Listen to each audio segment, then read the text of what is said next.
Hi, I'm Jim Hemphill, features writer at IndieWire, and this is our Craft Roundtable on production design, the art of building the worlds we step into every week on television.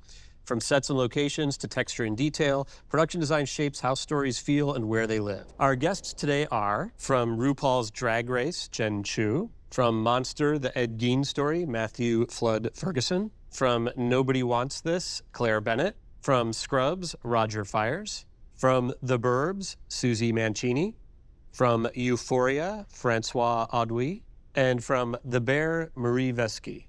Jen, I'm going to start with you, actually, and start with RuPaul's Drag Race, because I feel like in the last couple of seasons, you've really stepped up. Like, the design aspect of that show has gotten a lot more elaborate. Talk a little bit about how you developed that look last season and sort of where you wanted to take it and build upon it this season. Well, I came to RuPaul's Drag Race 3 years ago, and that show is so beloved to so many people, and it was not easy getting to a point where everybody at the company is sort of anticipating what the fans would and wouldn't like, and we're trying to, modernize and figure out how we can create scenery that's a little bit more flexible, that can bring us into, this era. And it was definitely not easy, but our lighting designer really pushed for the LED screens. At the end of the day, I still wanted there to be a scenery element and not just to be like negative space of lights and just screens. And so we have company headquarters in Hollywood that's in a beautiful Art Deco building, and it has some formal architectural detailing that's really ornate and really pretty. And as I, drove into the office to meet with some of the owners at the company, I was just like, maybe we'll just start from there, because it felt like something that was a little bit vintage that could be incorporated into some of our more modern technology. With Scrubs, you're rebooting a show that is like very beloved, has a very familiar look to people. The principle that we did was trying to build that renovation of the hospital as a real hospital. So we did split in two different ways, was analyze what had grown and evolved into 15 years difference from when they wrapped to now. Patient experience, the staff breakage, and everything else, and also the branding. So we had a manual of application of the new branding of and communication within patients for the Sacred Heart. There was so many iconic pieces that Zach and everyone there, Zach was like, we don't want to change too much. But then when we presented the branding and the new color palette and how that would affect, like now the philosophy between the patients and the staff, they was like, okay, yes, we have to evolve. So like the hospital was like a 30,000 square feet that we had to build in 6 weeks after 4 weeks of planning. And then it was like one of the biggest challenge that I had to do is just trying to get that done so the audience could look at that and see, hey, I'm back home. That's why it felt so weird to be back at Sacred Heart. I live an hour away, but one of my patients collapsed at her grandson's soccer tournament nearby and got admitted. So here I am. Okay, listen up, people, listen up. That means you, neck brace. Some things never change. This hospital is cold black. Susie, your show, The Burbs, is obviously a new show, but loosely based on the Joe Dante movie. And how did you see the original movie as a reference point? Throughout the show, we had a little bit of Easter eggs, like a Tom Hanks poster from one of his movies in Jack's bedroom since he was a child. So there are like all these little things that who is a big fan of the movie would watch the show and have a laugh or a smile when they come across. But it's more of an echo, like we're in the same street that was used for the movie. You're shooting on the same street on the back lot where the movie was? Yes, on the back lot. I was on Colonial Street, Universal, that is used probably from 60% of production companies for commercials and TV shows. So that was the first challenge. It was like, how do we make one of our main sets different from what everybody has seen, whether they know it or not, for many years. So we had to do a lot of greenery, change as much as possible from the exterior of all these houses. We had to do a lot of work that was not expected to make it different, but also to make it feel like also still just a neighborhood that doesn't feel too elevated or too weird. And then the houses inside, how do we give the personalities of these characters that are somewhat inspired from the movie, but is a different persona. Right, it's all the same.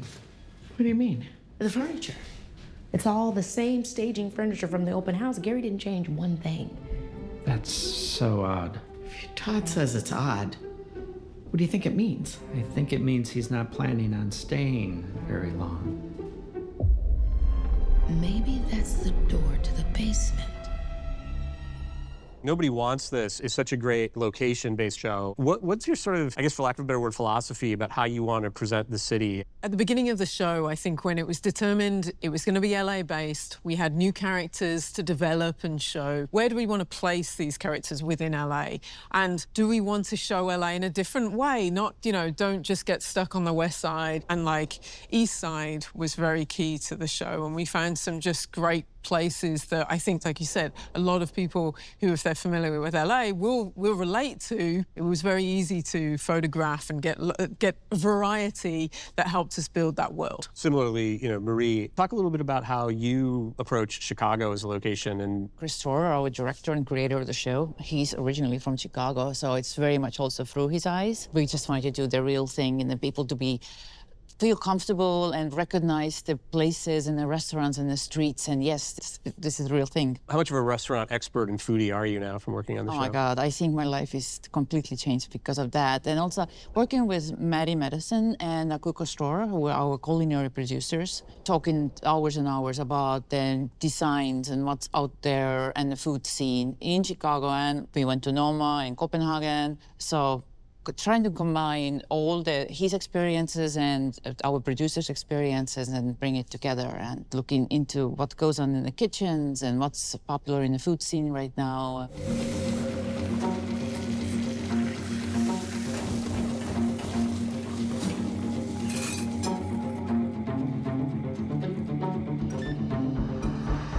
I production design about 30 food shows. That show and the way it looks is referenced in every single creative meeting now.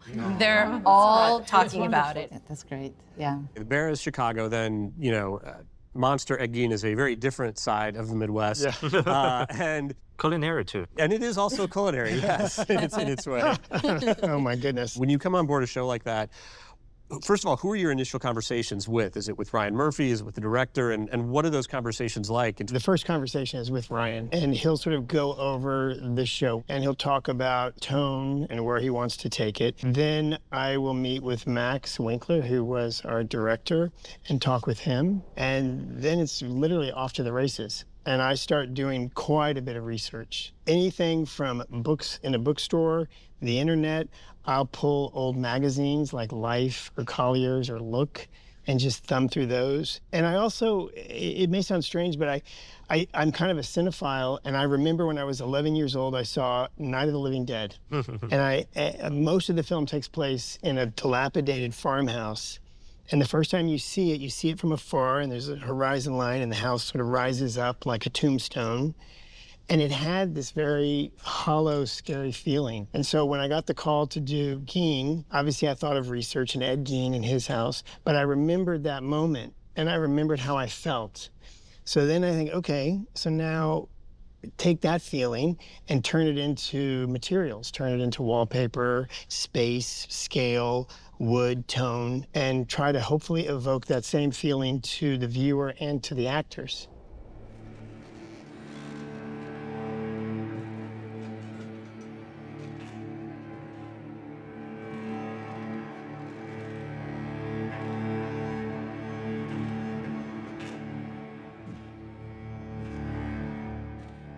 And then in regards to the journey of the story, because Ed Gein, when he was caught in 1957, Robert Bloch, who wrote the novel Psycho, lived in the county, like the next county over. So he was probably 20 miles away. And so that inspired him to write the character of Norman Bates. As a kid, I loved Psycho.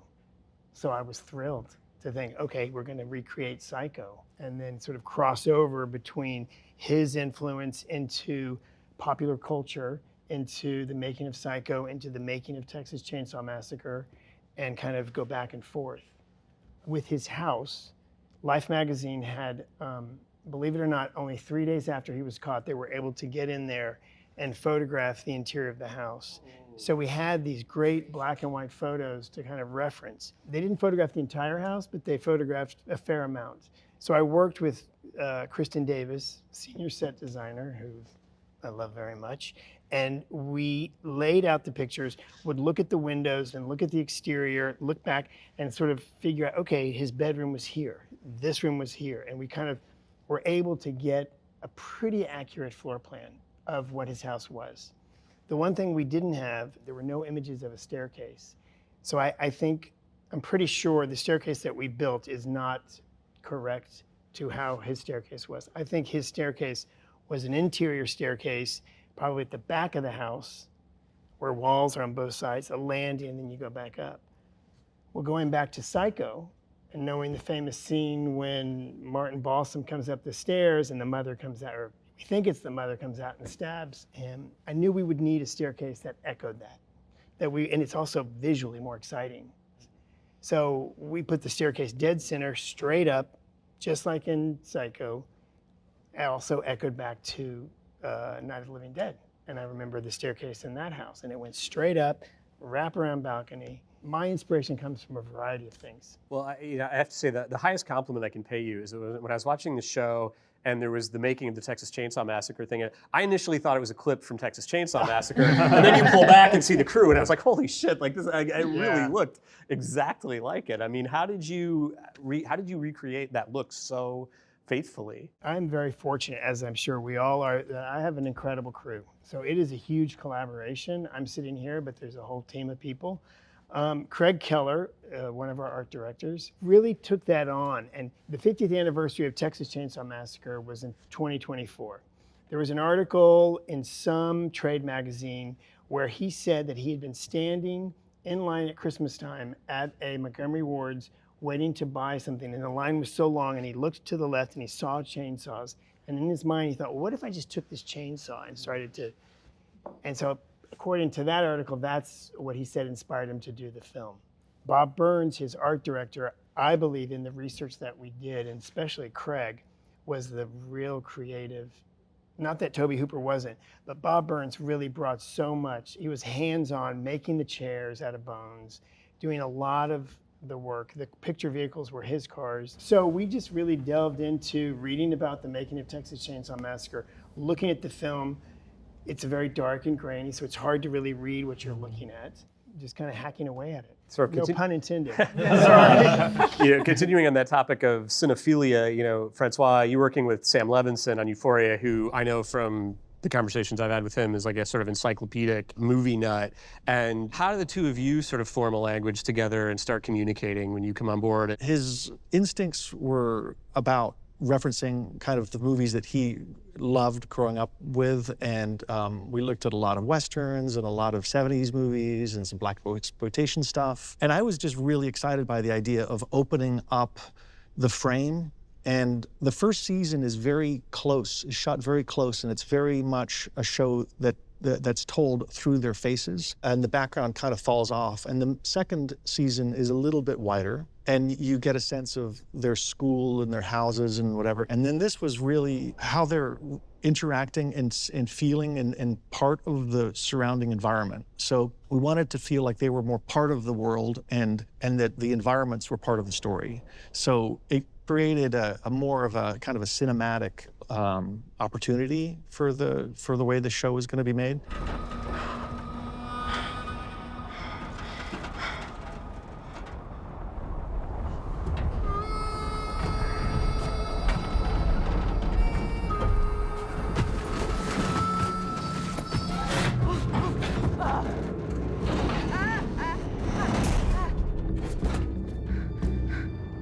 Another question that I'm curious to hear from everybody about, which is how closely do you collaborate with the cinematographers on your show, and how important is that collaboration in terms of coming up with the look? I think it's like one of the biggest things I'm assuming with the Bear too, because it's like the lighting, it's like built into the set. But I think to open a little bit more, I think for us on the Scrubs, so the communication is not only huge with the DP, but also with costume designer, because it's so many people within, with different colors of scrubs, different how the color is going to reflect with the different lighting.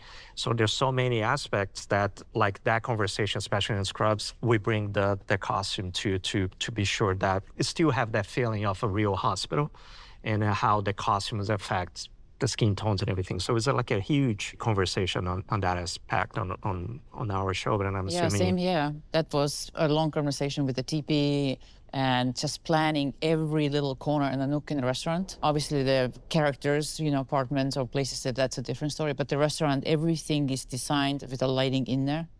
Even like under the shelves, like, so you can just go in and film, and especially the tone of the entire show and all the busyness and craziness that goes in the kitchen.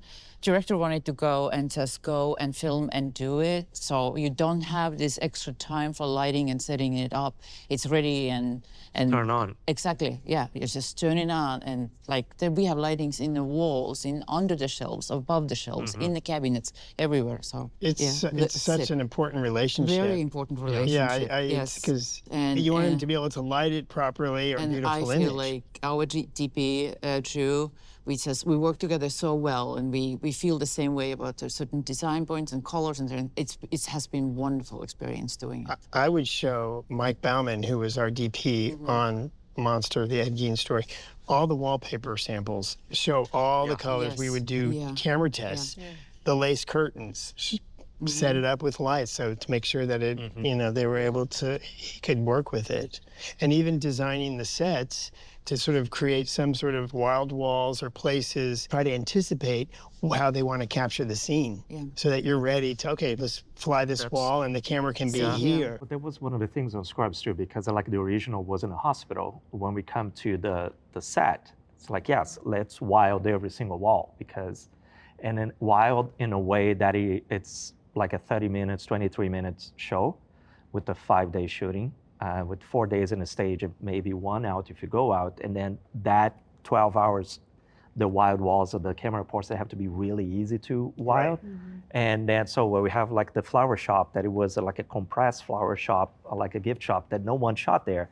And now we have like a hinged wall that is just like popped back, and then you put the camera close and then seamless. But one thing that it was really funny to do with the DP in this collaboration was we had a few fantasies that it was black and white. And then I had watched too, like I'm a huge Monsters fan, and then reading about it, how they shot, how they colored the set, not in a real way, but how the luminescence would affect the black and white. So like the walls are pink, the curtains were burgundy. It's like when you see the color set, it's not a Monsters set. But when you see that in black and white, it shows like the horror-ish, like the cartoonish horror.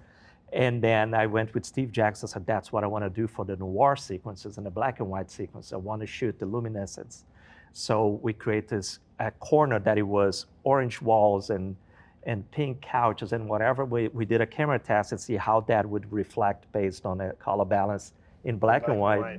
And then that's what we shot. So like when you see the noir sequences and everything else, it's really balanced black and white. But if you see how that was shot, it would be like, like a drag race set? Yeah, it's a drag race. Exactly. Pretty much. Yeah. So like, let's bring RuPaul here. Adding to that we had the same thing. It's like we have camera boards and the wild walls, walls that will pull out or fly up, or just there's a bookshelf comes out just because it was so busy show, and we have 3 areas with the running water, and we have all the stoves and ovens are workable, and so we had to run all the cast lines and everything, so it has to be very, very particular and thought through, and how it will work and work fast. Cooking for real time. In contrast, this is the first show I've done where it's all location and the DP relationship. He would be filming majority of the time, and so it would be the scouting process that was so important, and knowing where the sun is. Window treatments became obviously very important with a lot of these practical locations. Michael Volker, the decorator, would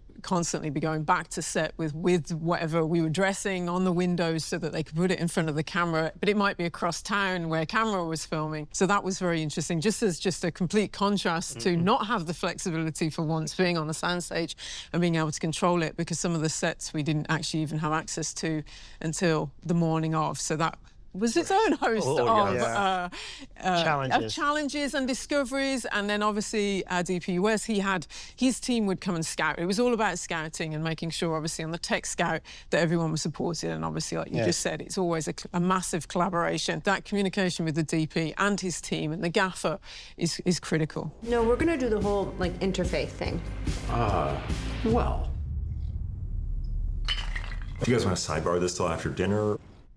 We all agree that it's a great teamwork with the team of the art department and the camera and everyone else. With the camera is fundamental. There is a lot of looking through the windows, so everything, it's like the type of curtains, and we had like 3 layers of different set deck on each curtain just to create a different space for the camera to be able to look through and according to what scene we were shooting, what time of the day. Also, there was a lot of stunts and a lot of special effects and visual effects. So we had infinite amount of meetings just to customize doors just for the scene and pieces of floor just for the scene, pieces of wall, and re-age it and repaint it to make it look perfect, and then VFX would add. Well, Jen, on Drag Race, moving on to another collaboration, I'm curious, like something I love about the look of that show is your colors that you create for the sets, and they are complementary with what the queens are wearing often. How is your production design intersecting with the costume design on that show? There's so many different types of costumes that you can't really have a set that's gonna complement all of them, because literally every queen has dozens, and sometimes we have design challenges and they improvise. I think now our main stage is really dark, and a lot of people are starting to realize that maybe black doesn't pop the way it used to. And so I think it's almost working in reverse. The first generation of queens that were presenting on our new main stage, which is very dark, learned that black doesn't get them the mileage that other colors do. So it's almost happening in reverse. They are now designing costumes to complement the set, and they pretty much know that the set isn't going anywhere, and it's gonna continue to have high impact lighting and a dark base for a while. And so they're kind of working in reverse with us, actually. And so, yeah, they're adapting their costumes to our set season after season. How flexible do you have to be? How do you create those sets on the fly? We have to be incredibly flexible, and there's very little control, because at the end of the day, if a producer at an executive level does not think something is funny, they will pivot, and they will pivot hard. And we've had entire sets have to change overnight. We've had ambitious props that had to be made at the 11th hour. And all of it is, to achieve as much, heart and humor as possible. And that's really hard to predict. We have at any time, up to 14 queens, and they're all coming from a different place. They all have different strengths. And so when somebody is looking like they're gonna do really well with a certain type of performance or a certain type of, set, or if we can set the stage for them in a certain way so that the entertainment is more entertaining, we do have to pivot, and we do it all the time. It's very, very hard to control. And we just have, a tremendous amount of people on camera at all times, and they could do anything at any time. So being flexible is a big part of it. That was a stretch. Fine, whatever. This is just a temp job anyway. Someday, I'm gonna be a star with the #2 song in the country. Plus, I got moves. Oh, yeah. Go Visage. Give it! Well, look at that. It's break time. I think that's something that's not talked about enough, is actually the flexibility that's important to the creative process. We can't be too rigid, because on a show, the director and the showrunner, they're always coming up with new ideas, and it's evolving. And so it's taken me a long time in my career to loosen up, and to also be confident enough that the show will tell me what it wants to be. I don't need to inject or dictate. It's okay to not know what everything's going to be on day one. It will evolve, and it will evolve through the collaborations with the DP and with the costume designer, and through location scouting and doing research and throwing colors together and finding happy accidents and things like that. And last minute changes or demands, not necessarily a bad thing. It's all to make the show better, and to keep an open mind. And sometimes it can be very, very difficult to get things at the last minute, but it's all for the but it's all for the greater good. Sometimes if you're too rigid, you miss an opportunity. Yeah. Yes. Because when things change and you see it one way, and then they say, well, let's try this.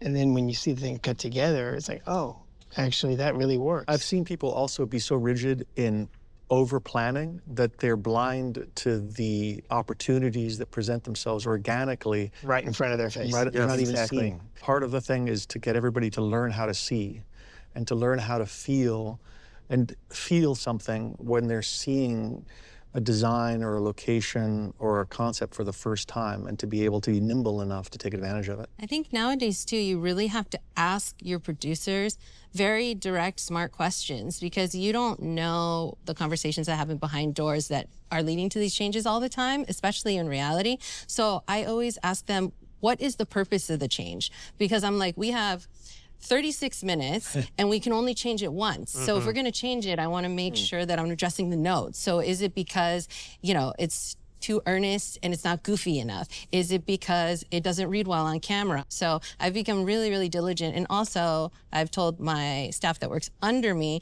to not take the notes so literally, find out what the purpose of the note is. The so, note you know, behind the note. Exactly, the note behind the note. And I think nowadays communication is happening so fast. Not everybody is gonna tell you everything you need to know. So you have to be like, I'm missing information. Who can I get it from? And what can I ask so I can figure out what the note behind the note is? Yeah, like on I faced on Scrubs, it's like the chain of the joke. So like when you have a script, like how many times that joke has to land until it gets approved and come to us. So it got to a point that I went there, it's like, I don't care what happens on the episode. What is the fantasy? Because I know that's gonna give me the meal to try to work on it. So like what JD is gonna think now. So one of the cases was like episode 2, we had this whole casino that I didn't know that it was a casino until 36 hours before we shot. So I sat down, did a quick sketch, showed them, I was like, this is what I think it should look. And it was like, great.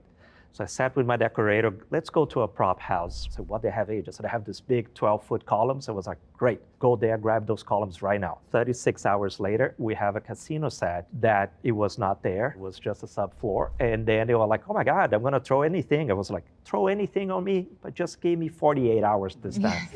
Not 36.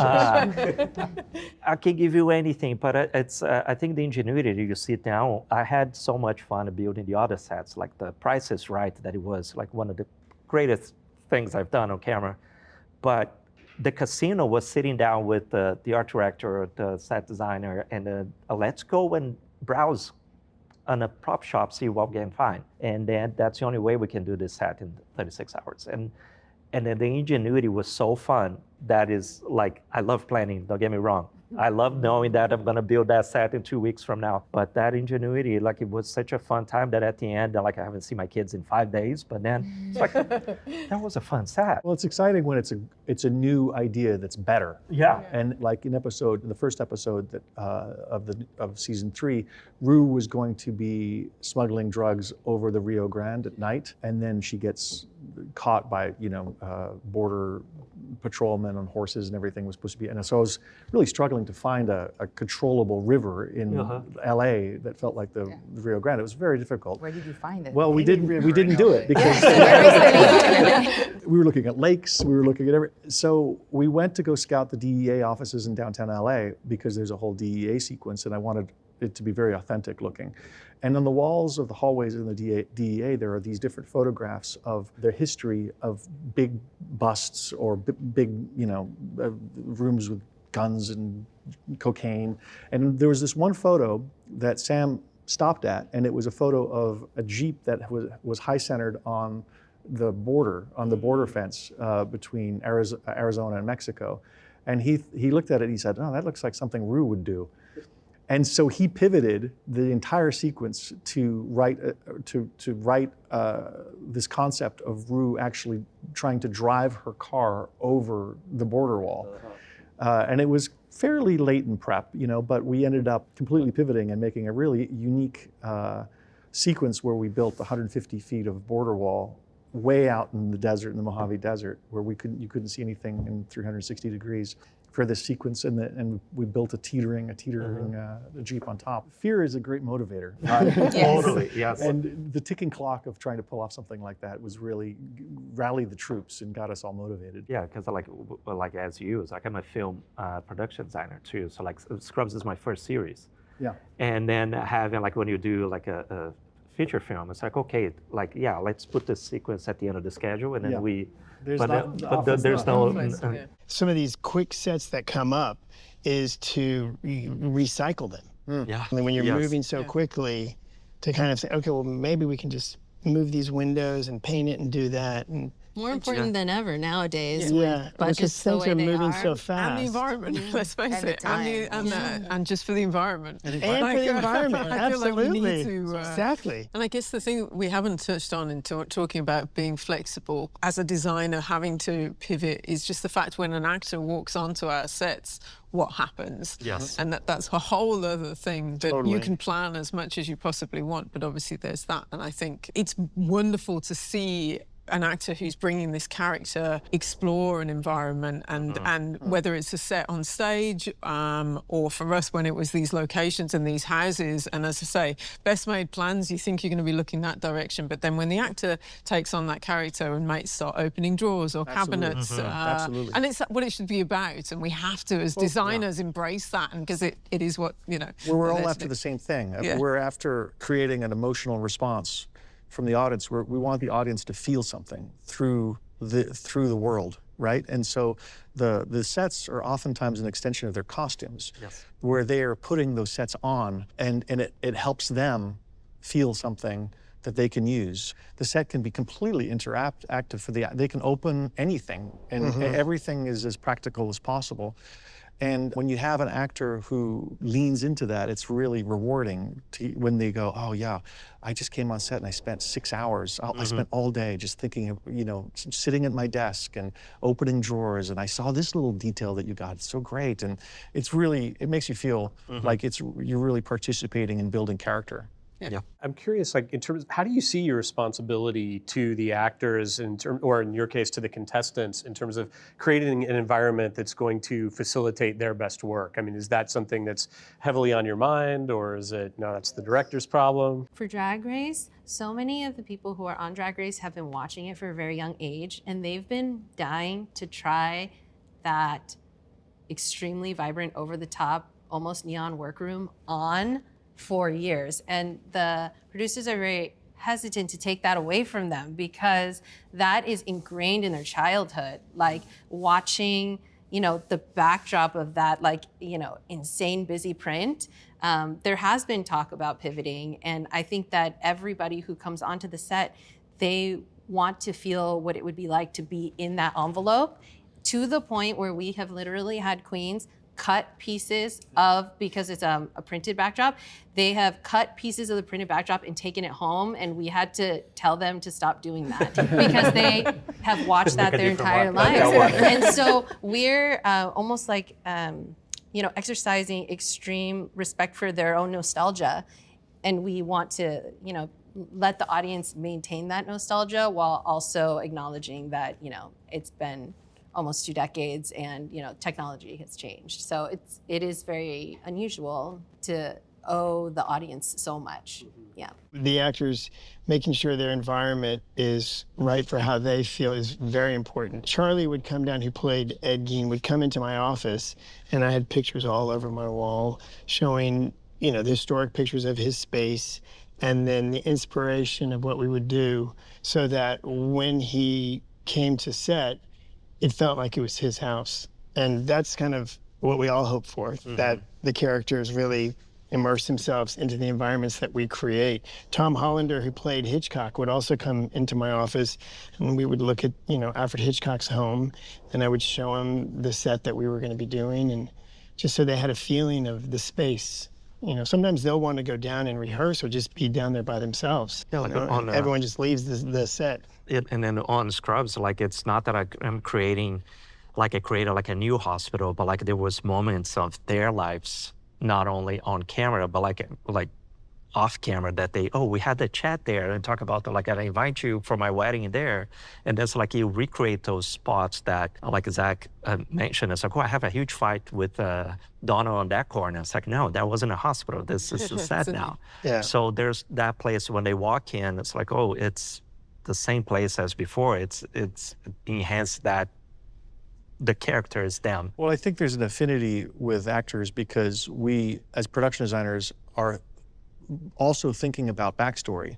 Like the screenplay doesn't have any backstory in the script. It doesn't tell you what happened before these scenes happened. But we need to know. We need to know these characters' lives because it affects how they're manifested in the environments. And so I spend many, many weeks, I'm sure you all do, with the set decorator to create these stories, to be storytellers. Who are these people? Where do they go to college? What football Everything. team do they support? What do they, you know? Yeah, so like, And like, we even create like timelines, like visual timelines of their lives, and put it up on the wall and share it with all the other departments and costumes and everything, so that we're all on the same page as to what's happened. And then that can lead to little details that make their ways into the scenery and the sets and their cars and whatever.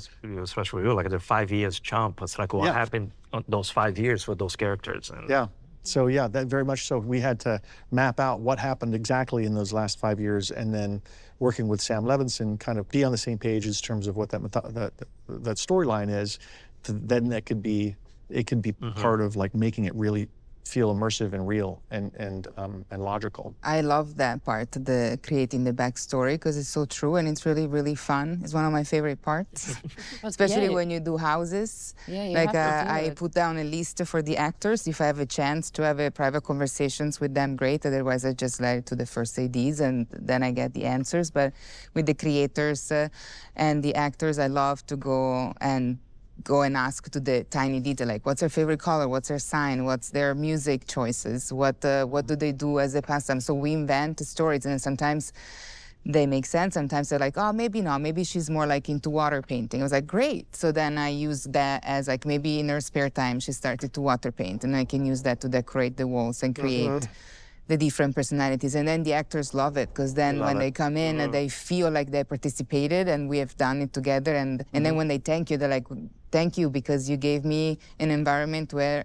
it was easier to perform, because I felt like it was the right space for my character. That's a really great compliment. I really love that. Definitely. I always love the feeling when, especially when you create beautiful sets, when the crew is like, I just want to hang out here all day. Like, I'm not sure if I even want to go home. I just like it here. And I'm like, okay. I like the photo op. So like when the set is so cool that you see, like you go and you come back, so you see the camera department like posing. And then, so like that's a fun compliment too. That's so real. Because I feel like art department will always take a lot of pictures, but then when you see all the other, you know, crews that aren't involved in aesthetics, when they start taking a ton of pictures, you're like, oh, okay, they're into it. Yeah, that's accomplished. Well, thank you all so much for doing this. This has been fantastic. I'm a big fan of all of your shows, and it's been great to get your insights into your work. So thanks so much. Thanks for having us. Thank you for having us.